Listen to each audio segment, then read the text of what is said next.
Bienvenue sur Faminimaliste, le podcast qui partage astuces, méthodes et réflexions pour apprendre à vivre mieux avec moins autour de nous, même en famille et toujours dans la bonne humeur.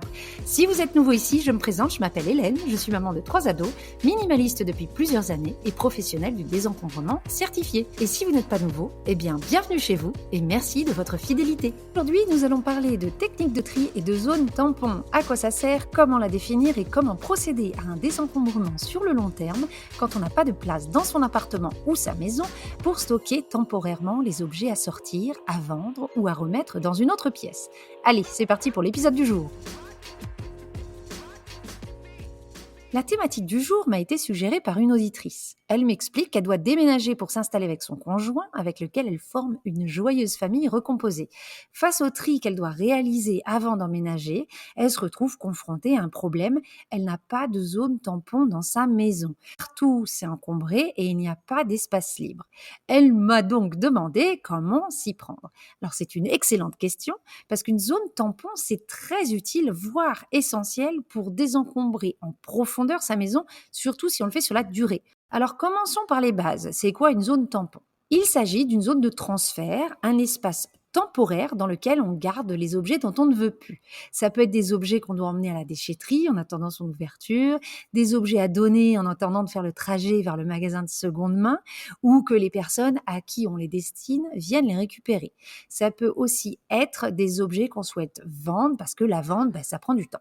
Entre le moment où on décide de vendre quelque chose et le moment où l'objet est effectivement vendu, il peut se passer plusieurs semaines. C'est d'ailleurs pourquoi, petite parenthèse, je recommande plutôt le don à la vente. Ça nous évite de conserver des objets trop longtemps chez nous et nous permet de constater nos progrès beaucoup plus rapidement. Donc si on peut se passer de vendre, sauf en cas de pression financière, par exemple, moi je recommande de donner, parenthèse fermée. Pas toujours facile de trouver une pièce entière qui est vide, mais il faut un coin de pièce plutôt vide qui peut accueillir des sacs, des cartons, voire des meubles. Cette zone est temporaire et doit retrouver sa fonction initiale une fois le désencombrement terminé. Le but, c'est pas de créer une autre zone de bazar. La zone tampon, elle peut également changer au fur et à mesure du tri. Peut-être qu'on commencera dans la chambre et peut-être qu'après ce sera dans la chambre d'amis ou dans une des chambres des enfants. Dans notre cas, nous, la zone tampon, c'était notre chambre. On l'a pas changé du début à la fin, mais bien sûr, chacun fait comme il peut. Toutes les situations sont différentes. Et alors, pourquoi c'est utile d'avoir cette zone-là ? C'est utile parce que désencombrer, ça prend du temps. À ce sujet, d'ailleurs, on me demande combien de temps il faut pour désencombrer une maison.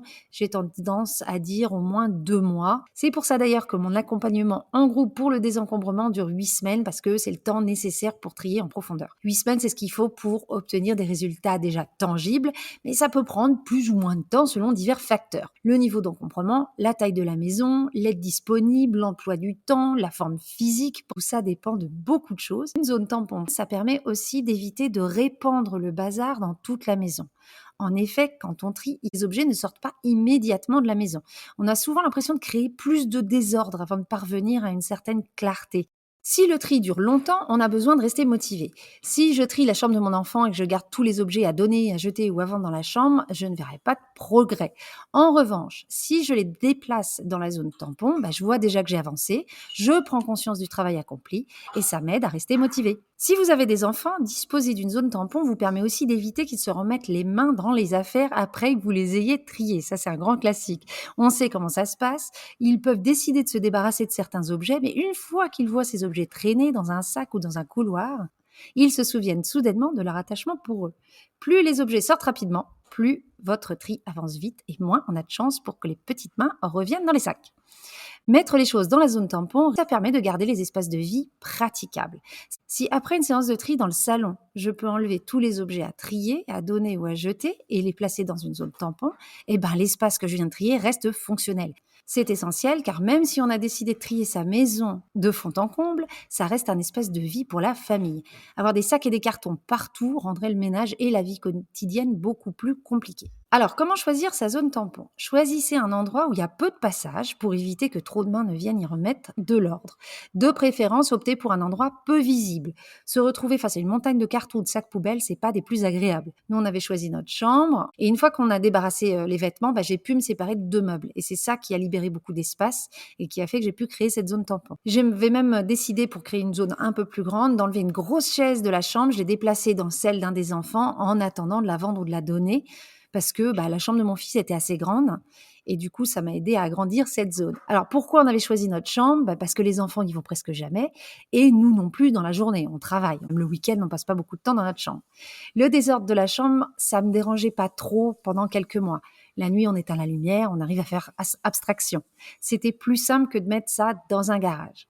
Si je peux vous donner un conseil, évitez de transformer donc votre grenier, votre cave ou votre garage en zone tampon. Si le bazar n'est pas sous vos yeux, il y a moins de chances que vous l'éliminiez.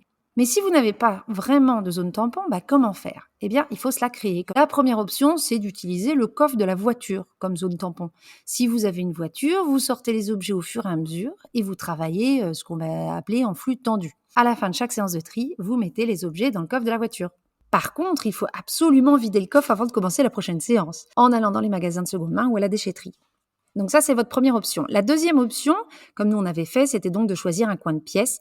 C'est pas obligé d'être une pièce entière, juste un petit coin peut suffire. Une troisième option, c'est de faire une disposition temporaire. Même si vous voulez garder certains meubles ou objets, vous pouvez peut-être les déplacer temporairement dans une autre pièce. Vous pouvez décider, par exemple, de déplacer une armoire dans la chambre d'un enfant. Alors, ce sera peut-être pas très pratique pendant 2 mois d'avoir vos vêtements loin, mais ça libère suffisamment de place pour créer une zone tampon. Oui, la chambre du petit sera peut-être un peu encombrée pendant quelques semaines, mais c'est peut-être le prix à payer pour justement ne pas avoir notre bazar de tri en cours toujours sous les yeux. Donc, on crée cette zone tampon en réorganisant temporairement l'espace. Et si vraiment on ne peut pas créer de zone du tout, on sort immédiatement, ce qui n'a plus de vocation à rester chez nous. Dans ce cas-là, par contre, évitez vraiment les ventes. Ou alors, si vous vous tenez à vendre des objets, mais vous n'avez pas la place pour les stocker, voyez si un proche pourrait pas les garder temporairement dans son garage ou ailleurs. Si vous manquez de temps, d'énergie ou de compétences pour mettre les objets en ligne, trouvez un ado dans votre entourage, peut-être un neveu, une nièce, un voisin qui aurait de la place dans un garage et déléguez complètement ce processus. Il garde les objets à vendre et il gère tout le processus en ligne. Vous pouvez lui donner un pourcentage des ventes en échange. En tout cas, ne vous inquiétez pas au début si vous n'avez pas de zone tampon idéale. Au fur et à mesure que vous vous débarrasserez d'objets et de meubles, votre zone tampon se dessinera naturellement. Ce qui est un problème aujourd'hui ne le sera peut-être plus au fil de votre tri. Vous allez en créer de l'espace.